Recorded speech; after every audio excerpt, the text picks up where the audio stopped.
王喜先生或者稱王喜先生或者稱被伍氏團隊精神霸凌嘅幸存者喺分析長達20分鐘嘅獨白後解構其7宗罪。第一宗罪，虛構粉絲人設與記憶篡改。伍仔聲稱自烈火雄心時期為忠實影迷，但係時間軸矛盾。2002年該劇首播嘅時候，伍仔已非中學生，且中田英壽活躍期為1999到2006年，係咧嗰個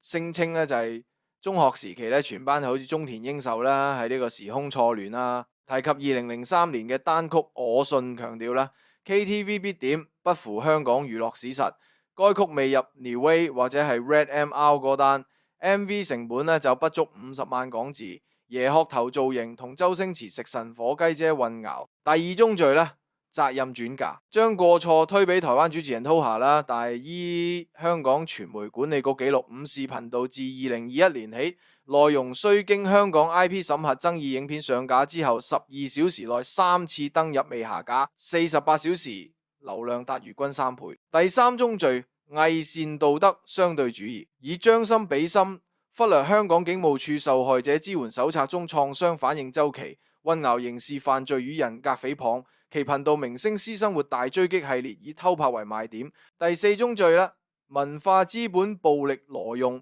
虛構業界嘅資歷，如 TVB 扮太空人，實為2005年皆大歡喜群演。同烈火雄心主演規格差距甚大。第五宗罪啊，情感綁架，重複懷舊場景，植入虛假記憶，如胸肌比古天樂結實重複9次，利用互惠陷阱以賠罪宴轉化侵權為私人交易。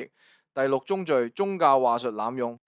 以煩惱即菩提美化人格毀滅，避談販售，開運水晶，違反商品說明條例，清唱我信，暗示否定藝術發展。第七宗罪，道歉雙重標準。佢頻道咧素人起底系列，致商家揭業，卻主張得饒人處且饒人，揭露背後喺度搞嘅事更嚴重，成危機公關手段。公民反思，網紅經濟催生道歉產業鏈，需以法律追責。誹謗條例第21條保障追訴權利，提醒公民社會審視數位言責，對抗語言暴力產業鏈。王喜成為照妖鏡，映現時代集體潛意識，需直面真相以促成變革。